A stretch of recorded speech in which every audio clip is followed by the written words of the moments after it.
I'm George Gordon, and I'm on the Lou Capetta show, and I want to ask all you folks out there, can a motherfucker see some titties in this motherfucker?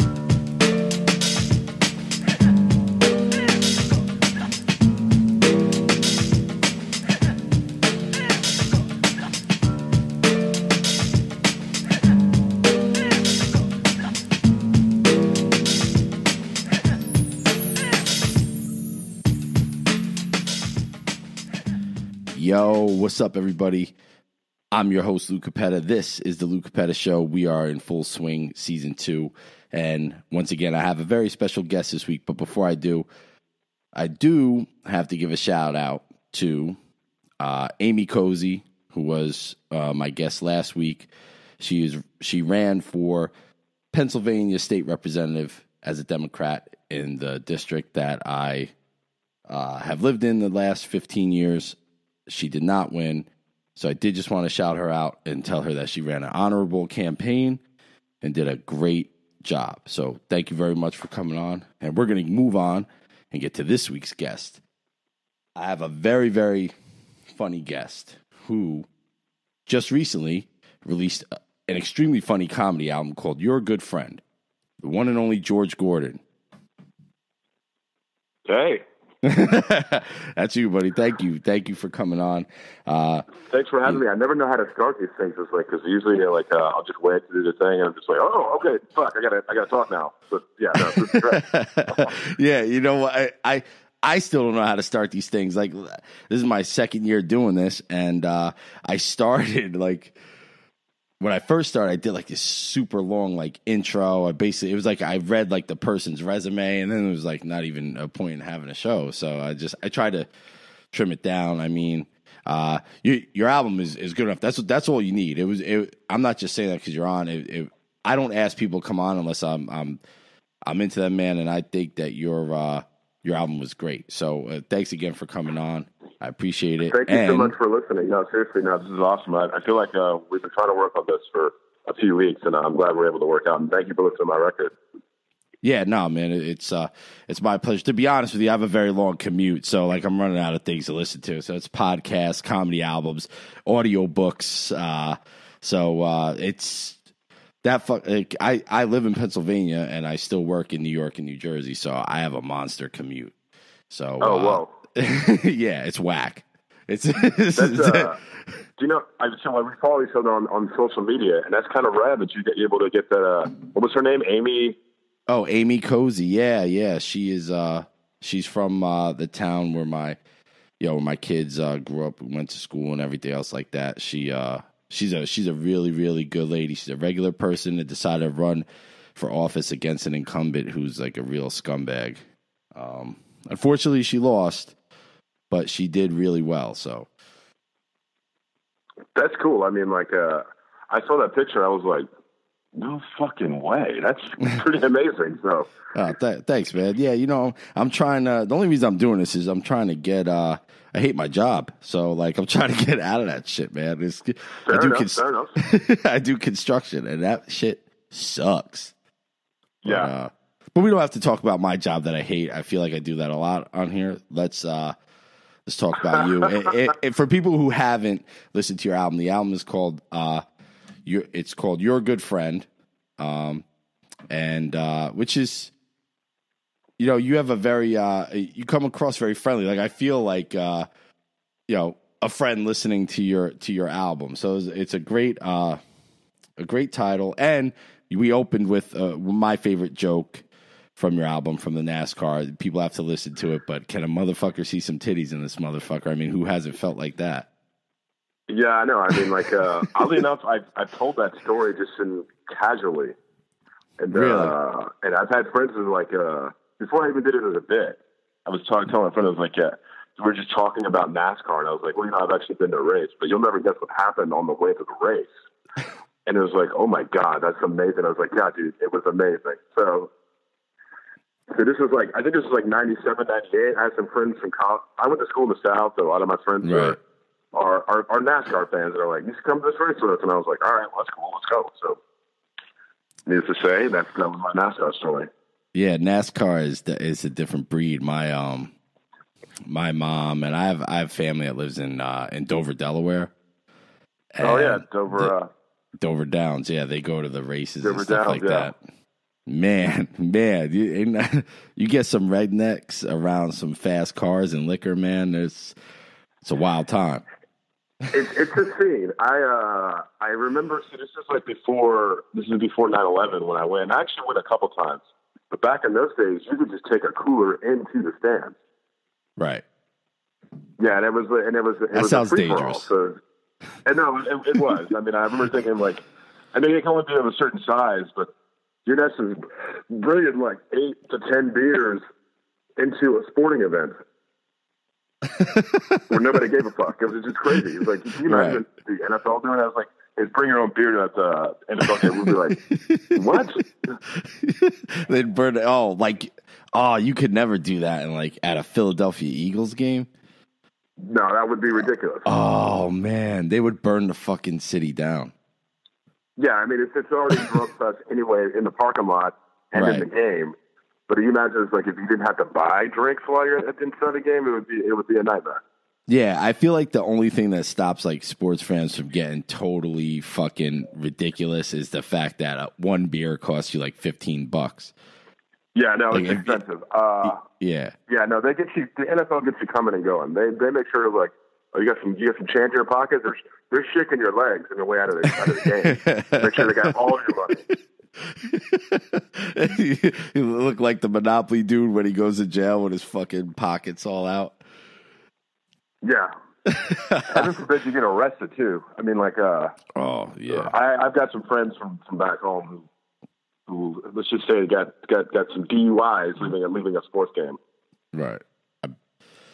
So back home, you said so.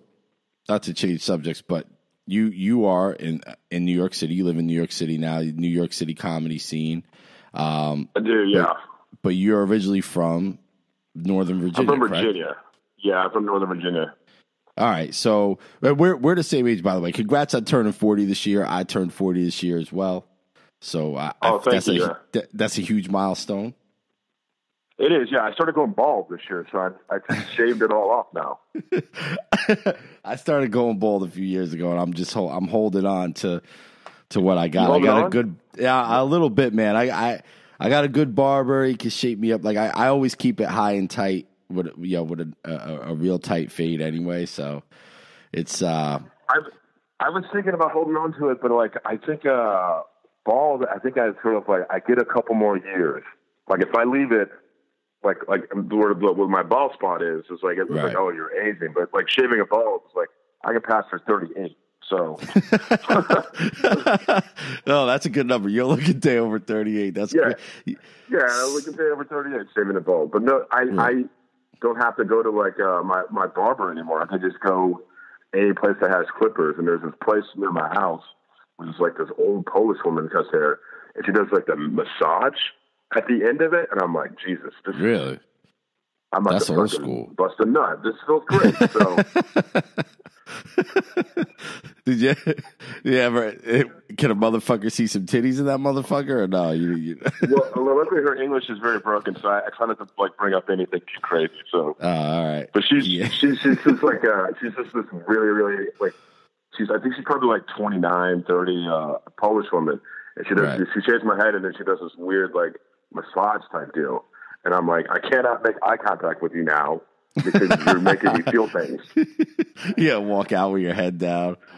Yeah, I know, right? It's like I gotta go because this is not fun. Shit. Yeah, man. I see. My problem is like when I go to my barber and he shapes me up, I get a cut. I feel like I look good. I feel good, but when I don't get to go, and I'm busy. I don't always get to go, and when it starts growing in is when it starts looking fucked up. I start like, is it like the gray comes in? You can really see where like I'm balded. It's receded. And then like where I used to have hair, there's just like little scragglers there, where like like remnants of my original hairline. It's fucked up, man. I can't. I look in the mirror. I look like my dad. Yeah, I mean I feel the same way. So like apparently like I have alopecia. So like I have like a bald spot in the front Cause like the guy, I went to get my haircut. I was like, no, you just have alopecia. You're not, like really, really going bald. But I also got like spots, like a spot that's like the size of a dime where no hair grows. Yeah, I so guess I just shaved it, and I actually have it in my facial hair too. So I just shave all that off too. So I look like a milk dud, basically, just a weird looking milk dud. Or junior mints. Yeah, junior mints are awesome, though. So yeah, junior mints are awesome. There's worse things than that. I feel like I look like. I always tell people when I was young, I had like real thick, Italian hair. My mom made me keep like a pompadour, like a young Billy Joel. But when my hair, like now. Cool. I mean, young Billy Joel maybe, but now like that. Now that I'm a little older, my hair grows in a little bit. Now I look like Billy Joel, that old Billy Joel, which is fucking awful. So it's like, fuck that. You know what? So like, I was sitting because it's rainy in New York. I have DirecTV. My satellite isn't working, and I have Goodfellas saved on my DVR. Right. Like It's like, you should say you have like a Joe Pesci hair and Goodfellas. That's a nice head full of hair. Yeah. I mean, too bad. At 25, it started getting thinner and thinner and thinner. I have a 19-year-old son, and he's still got that hair. And I look at him, and I'm like, man, keep it while you can, brother, because this is what we're looking at. You do. Yeah, this is 20 years. This is you right here. So. Getting old, man. It's not fun. But you know what? Is this your first comedy album? It is, yeah. Oddly enough, it was weird, like how we even got there. I went out and got pretty drunk one evening, and I get an email from this label, and they're like, "Hey, listen, we really, really liked you when you opened for my label mate, Selena Topic, who I think you know." Yes, I do. So we're like, well, when we get done with Selena's record, would you want to do a record with us? And I was like, what? Yeah, sure, whatever. So I was like, all right, well, we'll talk a few months down the road, and we'll see how you feel. And it was like I had dinner with these folks at Little Lamb, and they were like, no, we really loved you. We want to put out another comedy record. This would be like our fourth one, and we want to gauge your interest in doing it. I was like, yeah, no, that sounds great. And then we went to the steps, and like a few months later, I was recording the thing, and like a few months later, the thing came out. So it was all something that I wasn't looking to do. It just happened that way. Well, so you mentioned Selena actually put me on to you. I had her on my show last season, and when her album came out, and she's one of my favorite comedians. I had heard her a couple places, and I think that she's really funny. She's really cool, and she. Oh no, she's the best. She's actually oddly enough one of my best friends. Oh, that's awesome. You know what I was going to ask you, because I think I deciphered something. So the track list of your comedy album has in parentheses like names of people. I'm assuming that's like, is that like their favorite joke or whatever? Somehow it relates to the people.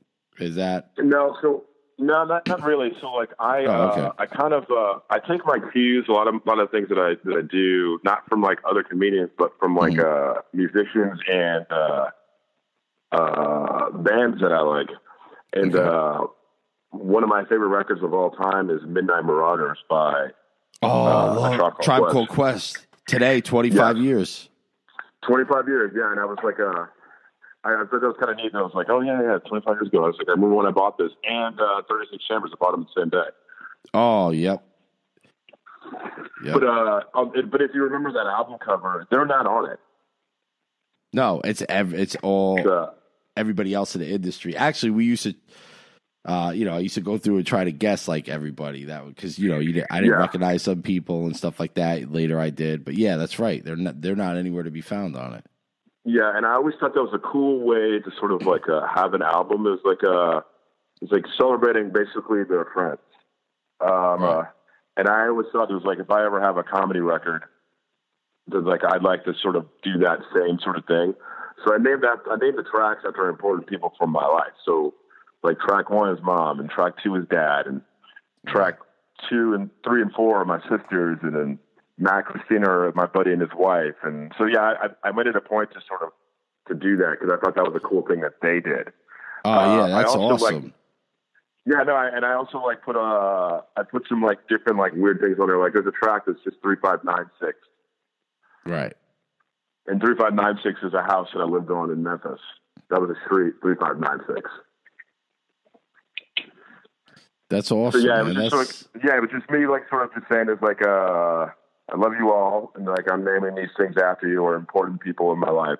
And my album cover is actually a picture of me, but on the album is just different pictures with me with my friends or different friends, and that's just like paying an homage to A Tribe Called Quest, Midnight Marauders. Right, that's awesome. Wow, that's amazing. That's one of my favorite records too. I'm a huge hip hop fan. Not the new shit. I think the new shit is fucking trash. But I guess that's just me being an old guy. Yeah, but you know what's weird is like. Go ahead. I'm sorry. No. Yeah, go. No. I was like, what's weird is like, how come there's not like a hip hop guy who like listens to those records and tries to do those kinds of records? Like, there's like we've heard like people sound like Led Zeppelin and sound like the Who and rock. Why would you would think there was like somebody that was like, oh no, I'm kicking it old school. I'm like 90s hip hop guy, so I'm like my albums are going to sound a lot like those. So it's just weird. I've always thought that was a bit weird. Like it's like those rap records of the 90s are basically the classic rock records of that genre of music. Yeah. Yep. That's one thing I always tell my older kids because they're in hip hop. I'm just like, man, you wish that you grew up when I did because that was the golden age. I mean, that's like I feel like I'm saying I'm like get off my lawn guy, but it really was. I mean, no, I mean like you can. I don't think you can drop those records that come out today in the 90s or 20 years from now. We're gonna be like, oh no, it's like you got to listen to this whatever the fuck Travis Scott or whatever. But if you could, you could 25 years ago, people still listen to 36 Chambers and Midnight Marauders and Ready to Die. I was at a party and they were playing Ready to Die on vinyl. Just at a party, they were playing on record. Wow, that's crazy. Did you see that today that Wu-Tang was on Good Morning America? They're playing. They're performing. They performed "Protect Your Neck" on Good Morning America. That's crazy. Yeah, I was at work, but somebody told me, and we watched it on our phones, and I was just like, "Yo, hip hop has come a long fucking way, man." Like 1993. I mean, I guarantee you, not one of those guys ever thought that they would be performing on Good Morning America one day. I mean, it's like it's now like that is shocking. I once saw a baby wearing like a Wu-Tang Clan. Like this shows you how popular they have become. Like wearing like a Wu-Tang Clan like onesie. It was really fucked up. It was like I get that your father is into the Wu-Tang Clan, but a fucking baby, come on now. Right. But yeah, no, it's the thing. I gotta look that up later. It's like Wu-Tang is on coming to America. Yeah. Yep, and they got Old Dirty's son is performing. He's young. Really? He's young DB, and he's performing for one of his sons is performing all his lines and stuff. It was good. I mean, they censored a lot of stuff out. They were on a delay, but sure. I was like, can you imagine like how who brought that up? It's like, we got to have today. It was like, who? It was like the RZA, the Jizza, rap group, Wu-Tang Clan. Like what?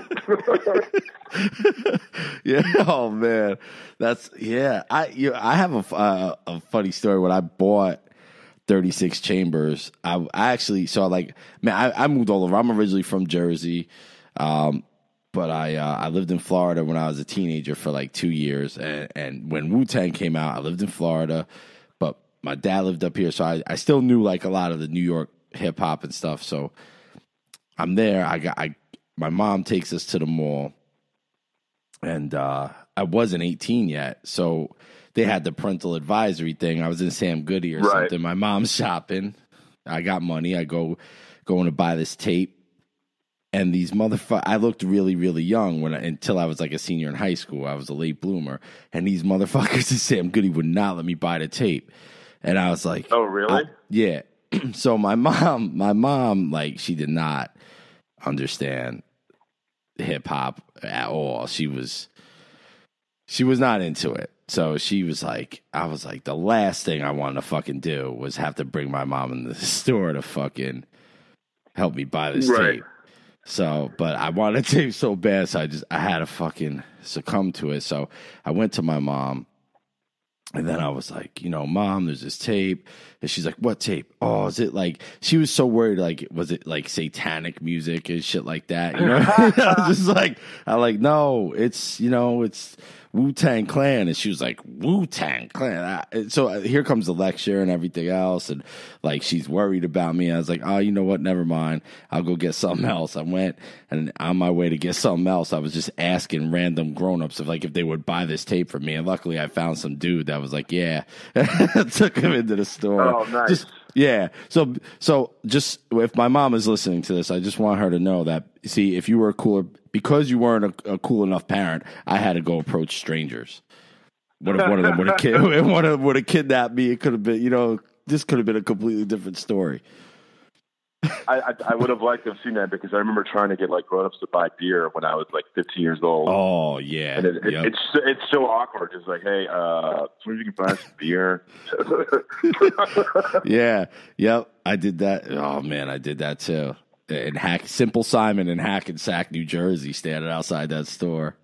Yeah, the dumb shit we do, man.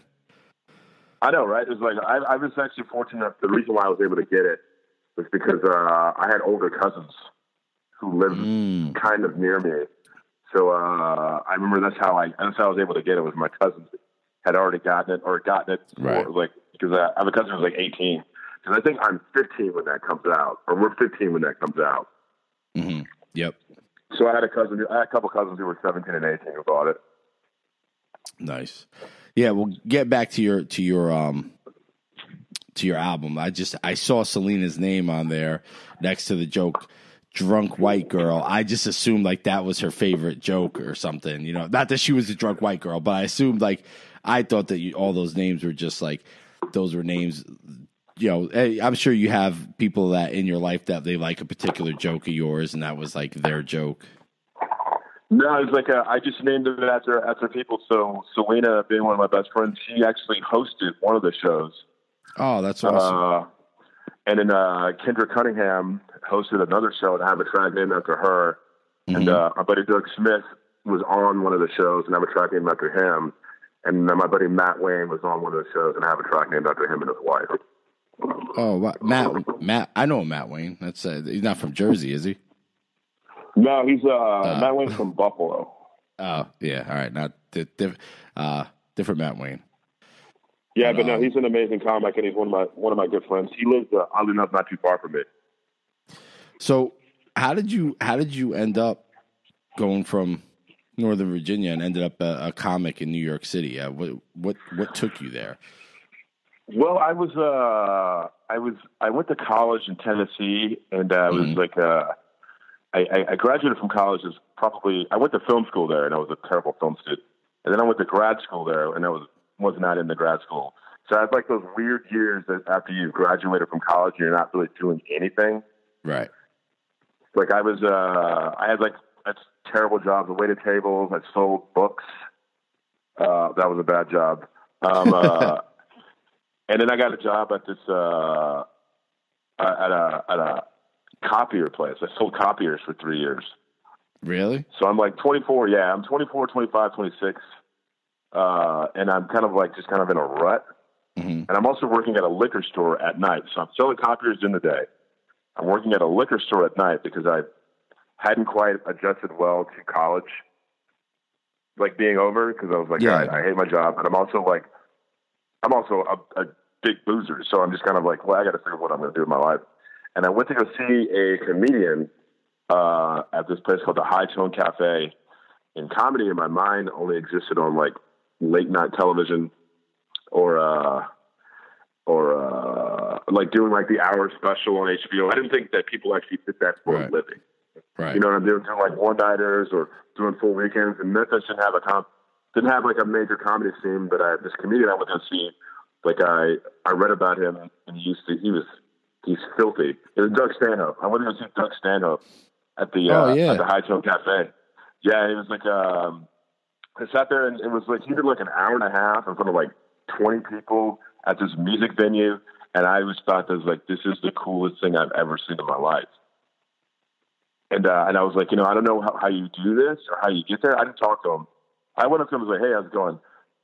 And then just sort of bolted for the door because I was like, to me, he was like the greatest person ever. Right. And a few months later, I sold all my stuff, and I was like, well, the company that I work for was like, hey, what do you want to do?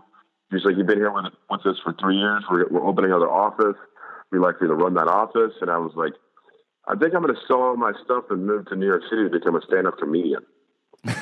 And it was like, no, seriously, what are you going to do? It was like, right. No, I think that's what I'm going to do.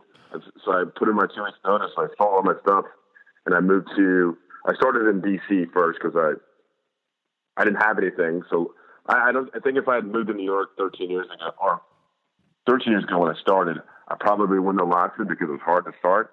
But starting in DC was like a good place to begin. Yeah, so I sold all my stuff there, which completely shocked me. Like, oh my gosh, are you serious? I was like, yeah, no, I don't want to do this anymore. I moved back to DC with like a duffel bag full of CDs and like a bunch of shirts. And that was it. Max out bought a one-way ticket, max on my credit card. Wow. Like, no, we're gonna go home to start stand-up. That was gonna be 14 years in July. That's a dope story, man. Like, really, like that's just that's awesome, man. I commend you, man, because oh, thank you. Yeah. Well, I mean, it was a weird thing to do, yeah. But I was like, I don't want to do this anymore, and like, I'm failing miserably at everything that I'm doing in life, and I was like, well, let's go try this. Yeah, I thought about doing stuff like that, but I had young kids. I had kids very young. Like my oldest was born when I was 18, and I don't know, for some reason they freaking wanted me around. So I don't get it. Do that, right? Yeah, they definitely grew. I'll tell you this much: they definitely fucking grew out of that. But I got 5 though, so I got 3 that are grown. Yeah, I know, man. I was fucking back in the day. I actually started. Selena's been giving me tips actually about starting stand up, and I have a joke about having 5 kids because when you have 5 kids, you always get the same question. You know what that question is, right? Well, you don't have 5 kids, so I don't know if you know, but it's always like, are they with the same person? Yeah, sure, yeah. So I didn't want to ask. Yeah, see, some people do ask, man, but yeah, man, they are. Really? Yeah, they are. I mean, yeah, people don't give a fuck, but no. I'm not gonna lie. I did think about that. Not gonna lie. yeah. I mean, 5 kids, and they're not all the same person, so I just assume that. I mean, it's hard enough. It was hard enough for me to find one person to have sex with me. You know what I mean? Like, let alone multiple people. Yeah. So, but must have been nice because I was definitely not fucking from college to about 25. Yeah, man, I was. But I had, I have 5 kids. They range in age 21 to 7. So that's a joke that's a joke in and of itself. So. Right there. Yeah, no, I mean, like, I've got a similar situation. Like, my sister, I'm 40, my sister's 27. Same parents. Yeah. You know what? I have a brother who's 25. So, brother and sister, they're twins. I'm actually very close. We're very close. So, even despite the age gap. Are they cool? Because it's one of the things that my sisters were like not that close because our ages are so different. Yeah, you know what? So like, I'm really really tight with my brother, man. Like really tight. Like, and we're about 14 years apart, 14 and a half years apart. And I actually just went on vacation with him this summer. We went out to L.A. and saw a couple baseball games and shit out there because we're big baseball fans. And oh, nice. Yeah, I don't know what it is because but we were always very, very close. So it's that I seen it both ways, but sometimes, like for me, it was easy. I mean, there was such an age difference there. Like there was no competition. We didn't argue and shit like that. You know what I mean? We just did fun shit. Yeah, I think that's sort of the difference between her and I, because like we were just talking earlier about like listening to like new rap and like listening to old rap. Like my sister's 27. She just turned 27, so like she'll talk about like the rap that she likes, and I'm like, but what about like I sound like an old man, right? She's talking about Ja Rule and shit, or is that still too old? Yeah, is it? No, I mean she'll talk about like dudes I never even heard of. I'm like, oh, like I like Drake. Drake, I at least know who that is. Right. But like just some other dudes, I'm like, yeah, I don't know who that is. It's like, man, I listen to the bar. I was like, no, I don't. But like, I'm trying to think what she was trying to tell me about. But it was like he was telling like, yeah, like I'm like reaching when I say Drake. After that, I'm like, I have no idea. Yeah, that's you know who's good, and it took me a really long time to actually listen to my kids, but that Logic dude. Have you heard of him? So he's got a series of albums called Young Sinatra, and he's got one out now, Young Sinatra 4, and it's like it's what you were saying before. It's kind of like 90s based boom bap rap. It's really good. And he's got a song in there. Is he the one with the number? He's got the like 1-800 number in one of his albums. Yeah. Yep. Yeah, I know who that is. No, he's good. Yeah, and he's got a song with the entire Wu-Tang Clan on that album called Wu-Tang Forever. I think I heard that. Yeah, and that's kind of cool. So yeah, so he's pretty good, but that's about it. I mean, I think Little Dicky is funny. That's other than that. You know, I was showing somebody one of his. He was on Sway in the morning, and they're like, because they didn't think he was any good. I think he was any good either. And I saw him freestyle. I was like, oh no, that's pretty good. He's really good. He was really good. I was really, really impressed. Yeah, he is. And Black Thought of the Roots is he might be my favorite right now. I love the Roots, man. They're phenomenal. Yeah. So have you seen his? He blew up the internet about a year and a half ago. The freestyle. He did like a 9-minute freestyle. Yeah. Yep.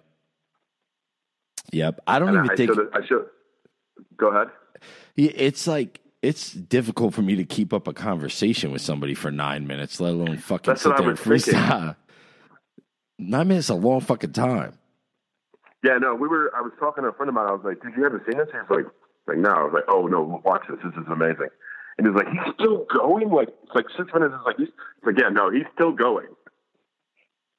That's crazy, man. Yeah, I love that. He's amazing. I think that he gets so overlooked too, man. He's one of my favorites. He does, and then he'll do something, and you're like, "Oh yeah, I forgot." Yeah, sorry, my bad. Black Thought. It's like Mr. Trotter. I totally forgot. I'm so sorry that I did not include you on this thing. It's like that, and he's probably like, "Yeah, it's cool.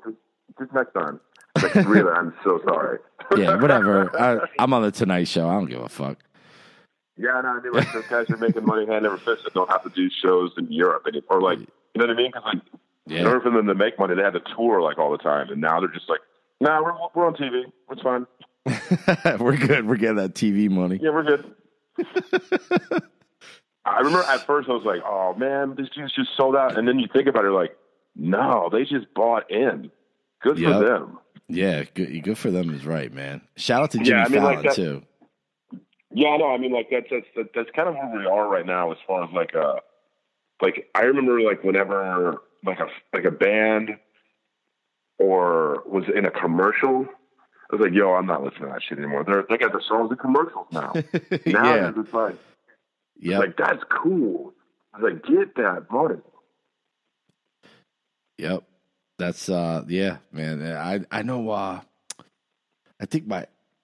I remember my dad feeling that way. Like he's a big Beatles fan, and I guess they used Revolution and like I don't know, it might have been a fucking Chevy pickup truck commercial or something for all I fucking know. And my dad was like, "What the fuck is this? This is fun." This is like it's like somebody used a Bible to prop up a table or something. It's like, this is blasphemous. It was fucking, he was so mad, dude. I was like, yo, it's, people gotta eat. Nah. You know He's what like, I mean? no, it's cool. It's like, no, that's what you do now. You try to get your shit heard and seen. So yeah, I mean, I would sell out in a fucking second. I gotta be honest. If somebody wanted to pay me to do this podcast, you would see me on fucking YouTube dressed up as Vanilla Ice if that's what they fucking wanted.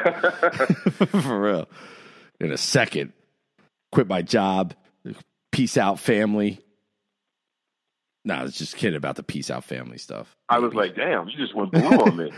Yeah, maybe. I don't know. It depends on the day. You just be like, guys, I can't fuck with cheese anymore. I got they giving me money now. I got to bounce. Yeah, I'm not hanging around you poor people. Yeah, I know, right? Shit, man. What dude? So what are you like? What are your shows like? How many shows you do a week? Are you going to do another album? I don't think if I do another album, it won't be for like another like year or two. I think I need to sort of maybe have some things like some life changes or get older, because like the jokes that I did for that was like, that's George 27 to 40. I think if I do another album, I want to be settled into the 40s and be like, yeah, no, this is where I'm at right now. This is what I'm into. Right. Maybe I'll maybe I have to have some like life changes, or even get married or have kids. So I got to be honest with you, all that is like really overrated. It is. I mean, listen, man. Like, you sound honest. I trust you. You want to borrow a kid, see what it's like for a fucking couple days, and then you get a test drive, and then you take them. Trust me, you're gonna be just happy with what you're doing. And every once in a while, I'm like, whenever I visit somebody, I'm like, I could see myself doing this. And then after like a day, I'm like, you could live like this. Get me the fuck out of here. Like I can't handle this. Yeah. I was like, if I'm in a bar and like somebody has their kid and the kid starts crying, I'm like, you know what? I can't be here. I'm so sorry. I'm so hurt. I gotta go. So I'm like, no, I go in and out of it. It's like all of these things are always like everything's negotiable. Like I was dating this girl, and she's like, you want to have kids or be married? I was like, no. I was like, it's negotiable. I was like, how do you mean? I was like, that means I really don't want to do it, but if like you really wanted to, I would probably, maybe. Right. She's like, yeah, okay. I'll see you later. Thank you. See ya. Check, please. Yeah. He's like, you hear that sound? That's my vagina drying up. I have to see you later. Yeah. Oh man. Yeah. Well, guess what? You know what? That ship sails too. It's like I'm trying to figure this out, but there has to be some type of scientific connection between wearing a wedding ring and blowjobs. Like I think like a wedding ring is some type of BJ repellent or something. I don't know. I think the move is to already be with a chick that's already into it, and then that's the girl you marry. Maybe that's what it is. I don't know. No, not even close. No, this is why I can't get married. Yeah, don't do it. I mean, or do it. Like I don't want to make any moms mad or anything else like that. Any parents that may want grandkids or nothing, don't listen to me. I have 5 fucking kids, at 40 years old. They range in age from 21 to 7. I definitely fucked up somewhere. You know what I'm saying? The cool thing is like they're going to be out of the house. That's huge. You would think that. And you'll still be fairly young. Yeah, but I don't know, man. You would think that they would be out of the house, but they don't seem to want to fucking leave. I left home at 18. I couldn't wait to get the fuck out of there. I was like, I always thought my parents were fucking. When I was a kid, I'm like, you're mean. I mean, my parents are great, but just I was a douchey kid. I thought my parents were, fucking. Fuck this. I'm out. I don't know what the fuck I did. I tried to be a douchey parent that they don't want to fucking leave. They don't want to leave? Yeah, I don't know. I did something wrong. Too many gadgets. Oh, that's what it is. Yeah, no ambition. And now they can't leave. That's right. I don't know, man. So no new albums. Are you doing shows? Or are you taking some time off? Yeah, I'm doing shows. I'm kind of like in between, like taking time off and then like doing shows. Like I'm going to show in a week or so. But I think the thing is like I'm not retiring those shows.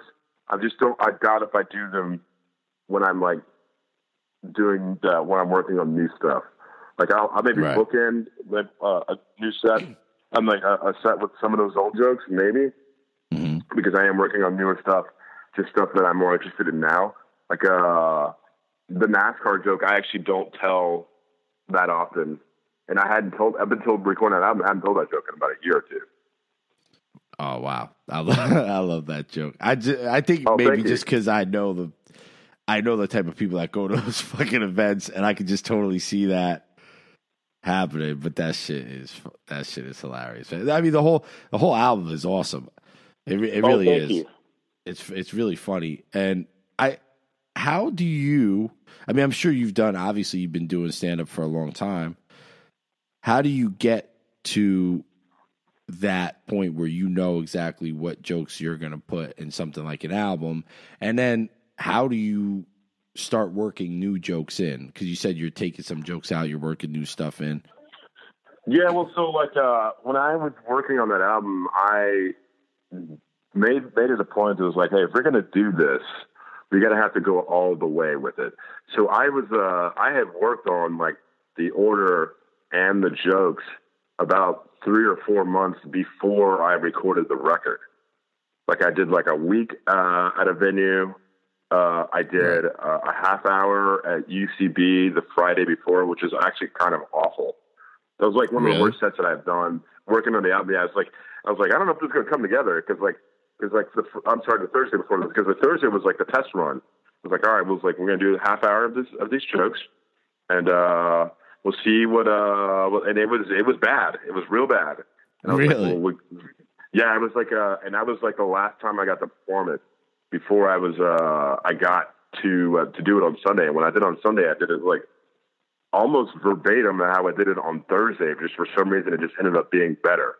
Now it wasn't a complete shit show, but it was like, I say in the half hours on stage, I say about 10 to 15 of those minutes, people were like, nah, we're not into that. Nah. And I started off kind of slow and try to get them in the middle. And I was like, you guys are going to make it work for this whole fucking thing. And it was like, I'm sweating and I'm like, all right. And that was the last time I got to perform.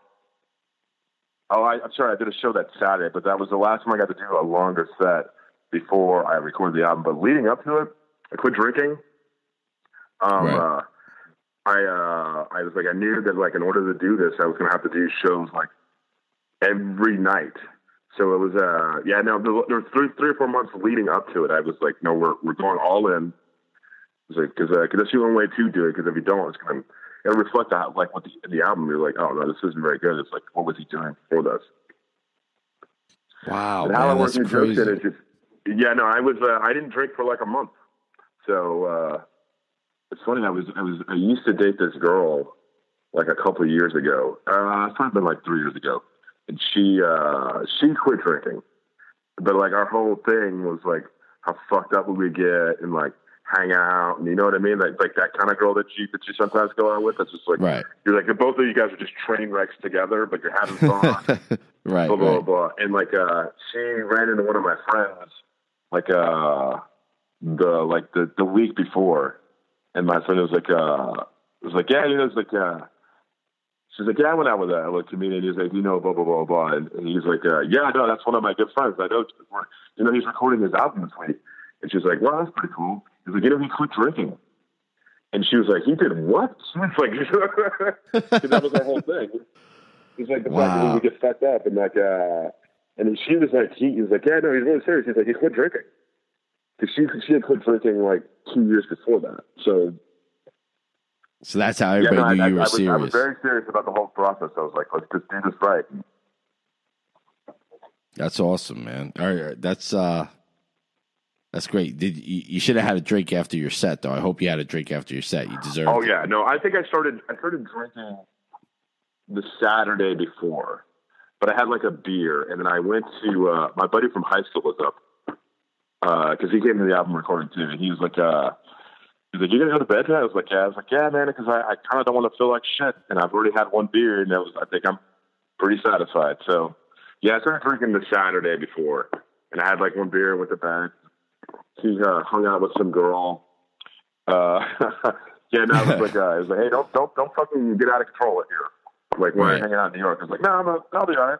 Next thing I hear him coming back, and he's all fucked up, and I'm like, all right, well, welcome to New York City. He's like, I was only going to have one drink, and the next thing you know it, I was like, okay. That's it. Yeah. It starts with one. It always starts at one. It really does. I mean, like, I've actually joked, like, just in passing. It was like, yeah, I think I had, like, my first drink at, like, 16, and I just woke up, I was 40. It was really weird. So kind of happened. He's like, I've been blacked out for 24 years. That's so fucking true. Yeah. Shit, man. Wow. Oh my God, that is so fucking true. That's like you just described my whole fucking adult life pretty much. For the most part, yeah. I mean, like, you just had that first drink. It was like maybe you don't like it. It was like, I don't know. There's like, beer is weird, and you have like a beer, like, oh, that's pretty good. And next thing you know, you're 40 years old, you're like, fuck. Yeah, if I hadn't had that beer, where would I be? Yep. Shit.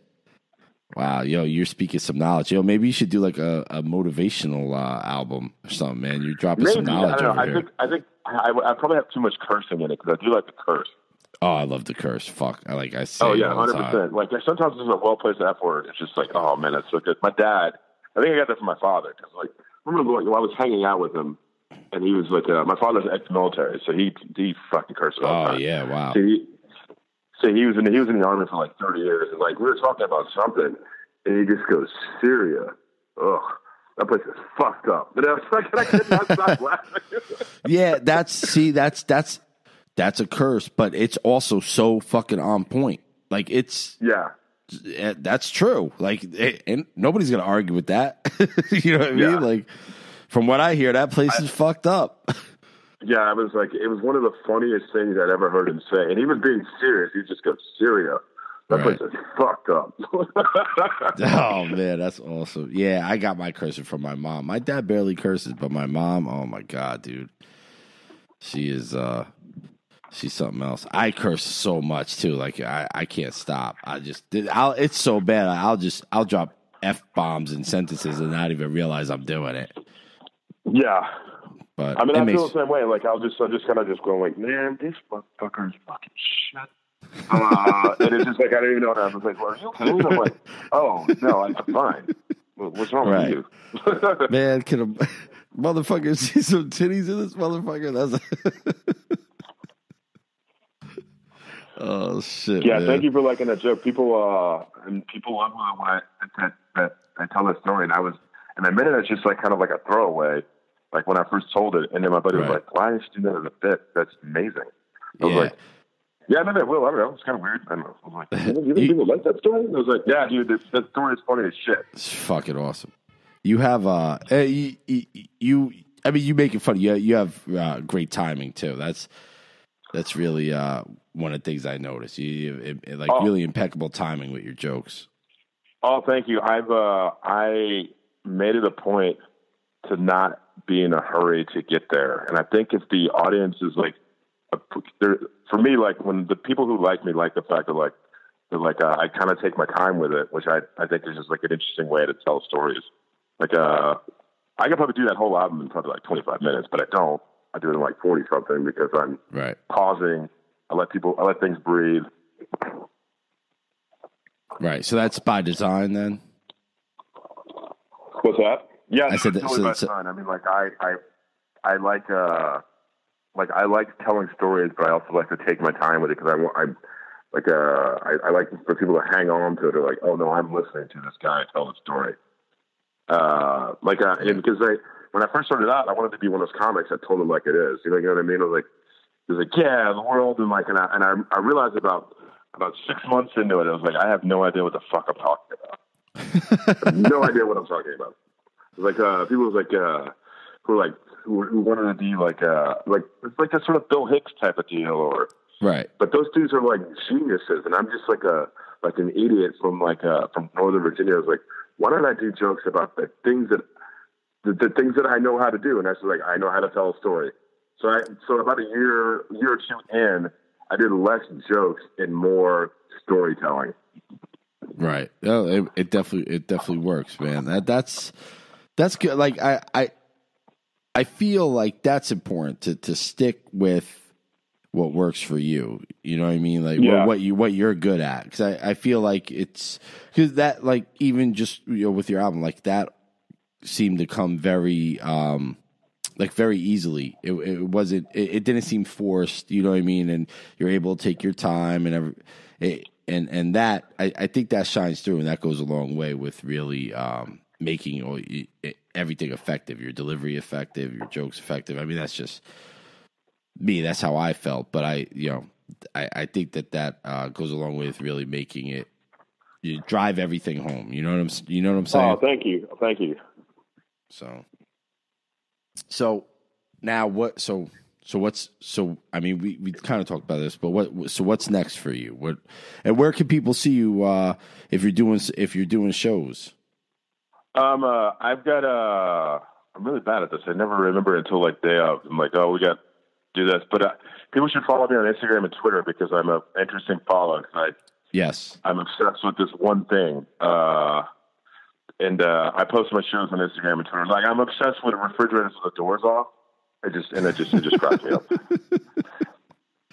And it's gotten to a point where now people just send that shit to me. They're like, "Hey, dude, it was like we're in Queens. Check out this fridge with the doors off." I'm like, "Yeah, nice." Because it stems from like that episode of Punky Brewster. Oh, it traumatized me as a kid. I remember that because I remember there was like a campaign to like make sure you took the doors off of refrigerators when you're throwing them out because a kid got locked in there or something and died, right? Right, and died, right. And they made an episode of Punky Brewster out of that. They did. So you see that as like 7 years old, they're like, "Oh, Punky Brewster's fucking dark. This is weird." Yeah. And then like as a joke, like a handful of years ago, I saw a fridge with the doors off. I was like, "Yo, somebody else saw that episode of Punky Brewster too," and people were like, "That's funny as shit." Yeah. And now they don't take the pictures anymore. They just send them to. That's awesome, man. That's awesome. Which, by the way, I mean, we follow each other on Instagram, and I gotta say, your Halloween costume was fucking dope. Oh, thank you. And your friend. So that's my buddy Matt Wayne. He's Oh, all right. We decided about a year ago. That was like, you know what we got to do because we did a costume thing together last year. His wife is like, do whatever the fuck you two idiots want to do. It was like, all right. It was like, we were joking around. I was like, you know what we got to do? It was like, we got to do Sidney Dean and Billy Hoyle from White Men Can't Jump. And he was like, oh, yeah. So, like, I found that parental advisory T-shirt somewhere, and he bought the hat off eBay or something, and I bought the other shit. And then we're at the party, and we're like, and everybody's like, dude, you two. It's fucking crazy. And I'm like, yeah, man, City did doing well. I also love that movie, and I just watched it recently, and it holds up. Hell yeah. It's a great movie. It's so funny. Yeah, it's awesome. I love that movie. That's one of my favorites. And I'm a big basketball fan too, so I just love it. It's awesome. You know, the only thing here's the thing though, like I was watching, I'm a big basketball fan too. You watch it like they travel like motherfuckers in that movie. Like everybody's traveling. Right. Yeah. the scene where like Sidney just holds the ball. It's like it's in slow motion. He just holds it. You're just like, come on now. It's dramatic effect. What are you doing? You just traveled. Right. And I love the fact that like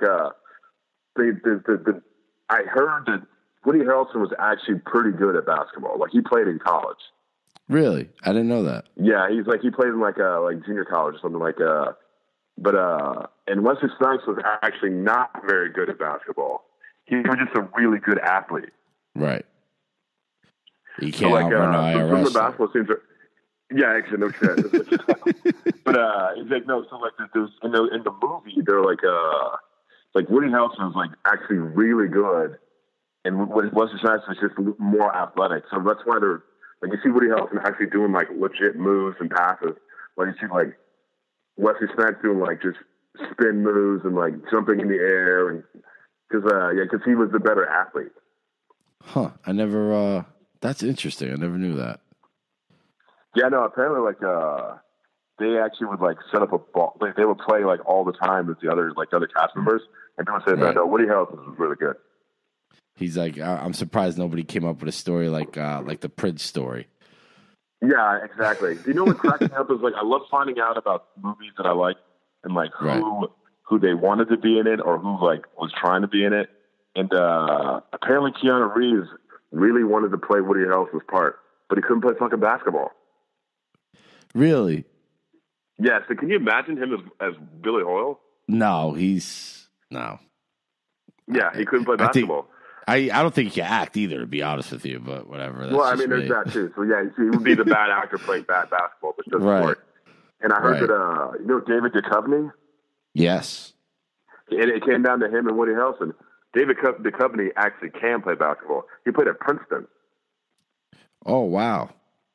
Yeah, he's surprisingly very tall. I think he's like 6'4". Wow, man. You're like... Yeah, he played NCAA basketball. You must be awesome on a trivia night. Oh, dude! I was like, if it's like late '80s, mid '90s shit, then I've got it down. You got it down. That's it, man. Yeah, Shit. like movies and music. Maybe some politics stuff, but for the most part, if it's '80s, '90s, because I think that's because I haven't started drinking yet in those days. That's probably why I remember it. Like if 2000 starts to go a little hazy, like yesterday, and I'm like, I don't know what happened yesterday. Right.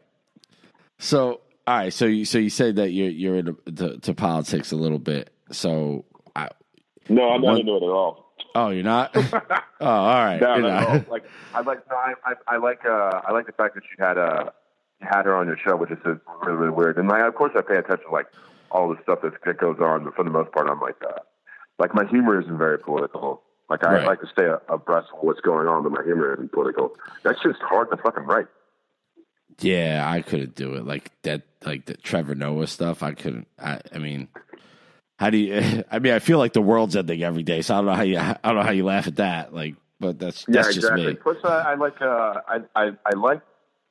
the stuff that I like to write and joke about are things that I could tell 10 years from now. Right.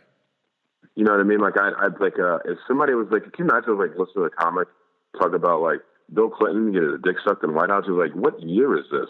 Why are you talking about this? Right. because that stuff has a shelf life. You can't do that for whatever. Like for me, I could tell that NASCAR story, which happened 20 something years ago, 20 years from now. Still, and people were still like, oh yeah, totally. I would totally believe that. Right. Plus, who doesn't want to go somewhere and see accidental titties or something? You know what I mean? If you're somewhere that you didn't know titties could be present, exactly, it's win-win. There actually, you can see titties at a NASCAR race. You just got to be in the. It's a whole thing. There's a lot of red tape between you and those titties. Yeah, it's like it can be seen. Sometimes they're not great. They're not great. So a lot of JV, CT, Tuesday night, skate shift. Well, you know what? It's depending on how much you drink. That's not always that bad. Yeah, we definitely it was Tailgate is a strange place. It's very strange. Because it's a town that's just devoted to those two races that happen, or that race that happens twice a year. Right. Like if you were to go there right now, you'd be like, "What is this town? Why are we here?" Right. But for 2 weeks out of the year, it's like one of the most populated cities in Alabama. For 2 weeks out of the year, there's like 200,000 people there. But without those 200,000 people, those other 50 weeks out of the year, there's like 9 people there. It's a strange place. I've never been, but I don't really have much of a desire to either. So I mean, like looking back on it now, it's like I actually I went that year, and I think I went the very next year too. So I've actually been a couple times, and I remember thinking it was like I don't understand this culture, but this is really cool because I mean there's a level of skill that is involved to driving 150 miles an hour and not killing yourself. Oh yeah. I told you I have a long commute. Stamina to do for like 3 hours. Yeah, I mean I have a long commute. I see people drive have trouble driving 55 miles an hour, not killing themselves. So, right. You know, yeah, it is. It's definitely something. I mean, you know, I'm not a NASCAR fan, but it is something to see if you're in person, especially if it does. Television doesn't do it justice because you're like on television, you're like, I guess it's kind of cool, whatever, and then you see how fast they are in person, you're like, holy shit, that's amazing. Yeah. Yep. I agree wholeheartedly. And even in Dover, I don't think Dover is as big as that race is as big as the Talladega, but no, because I think isn't that like a weird shape? Yeah, I don't remember. I just know there's a casino next to it, so you know. Oh, nice. So there you go. Yeah, that's it. That's all I'm worried about. The races that are above the Mason-Dixon line aren't as popular as the ones that are like in Richmond or in Alabama or in Bristol. Yeah, those races that are like in the South are super popular. Daytona. Yeah, the ones that are like Daytona, like Dover Downs and the Poconos aren't as popular. Yeah, well, I mean, it's in Dover and the Poconos. I mean, it's like exactly. Daytona or Mount Pocono. Yeah, exactly. So. Yeah, no, it's like somebody was like, "Hey, man, I got tickets again to a NASCAR race," and like I would go, "Fuck it, let's go, man. That sounds badass." And it's kind of like the Derby though, because it's like it's very specific. But if you go once, you're like, "Oh no, I see why this is so much fun for these people." Right. Yeah. I mean, to each their own, right? Exactly. So why don't you? Before I let you go here, why don't you give everybody your social media stuff so they can check you out there, and they'll know when your shows are, stuff like that. Do you have a website? I found your social media, right? And the only reason why is because I'm too stupid to have one. It's just like, you know, I'm that person who's like the internet, and see what happens. Like, you know, people who are like, no, rap is not going to be around for 20 years from now. I feel the same way about the internet. Like, the internet, yeah, whatever. Yeah, well, that worked for Toys R Us. Yeah, exactly. No, it's like Twitter and Instagram and like they're both the same. It's George P. Gordon I because my full name is George Caden Gordon III. Okay. So like Twitter, Instagram, use like George P. Gordon I or George P. Gordon 3. You'll totally find me. All right, so everybody got that. Check it out. You will know when George's shows are. Probably last minute, but that's okay. We all make plans last minute, and of course, I'm definitely gonna have to catch a live show. Although I've been saying that to Selena for a while. I haven't been able to do it, and I owe her a shirt. You know what? I'm gonna give you I'm gonna get you a shirt of the show too if you want a free T-shirt. Oh, of course. I always need a T-shirt. I just got a T-shirt in the mail because one of my friends is an MMA fighter in San Diego. I was like, send me some fucking merch. All right, man. Yeah, I got you a shirt. What size? Let's go with an extra large. As much as it pains me to say that. Well, it's because the gut is making an appearance. So like it's like it may have to be an extra large. All right, yeah, that's that's what I wear too. So that's cool. You know, nobody wants a real thin guy anyway. So no. I was like, get that shit out of here. Right. So I'll definitely I'll make sure I get you a shirt. Everybody follow George on Twitter and Instagram and check out his album, You're a Good Friend. It's on I listened on iTunes. It's where it's pretty much everywhere you can get music. And that is correct. It debuted at number 1, which is like the first time in my life that my parents were like, we have somewhat of an idea of what you do, but still have no idea of what you do. Wow, that's wow! I didn't know that. I probably should have did some research. Congratulations on that, man. Thank you. It was definitely well deserved. It was only for the day. It was for the day. That. Like I tweeted. I was like, I got the number 1 album in America right now. And the next day, I went down to number 3 because John Mulaney and Jim Gaffigan are like I don't know, celebrities. I don't know who they are. But. Fuck them. Yeah. Fuck Jim Gaffigan. No. Exactly. Like, fuck Yeah. Jim Gaffigan. The nice Italian comedy. Fuck him. Yeah. Yeah. Oh, man. All right. Well, I'm taking up a lot of your time, man. I appreciate it. I'm going to make sure I get you one of those shirts. I got to definitely come see the show. Everybody, please check George Gordon out. You could get his album everywhere you find music.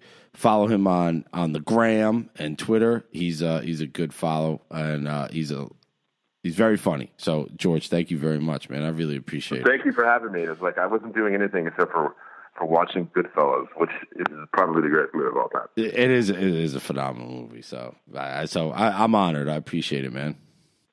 Dad, thanks for having me. Thank you. Yep.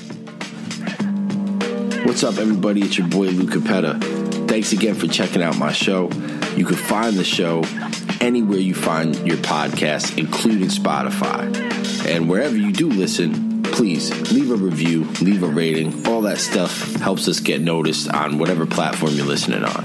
And if you really like the show, head over to Twitter or Instagram and follow us at Lou Capetta Show. Thanks again for checking us out. Peace.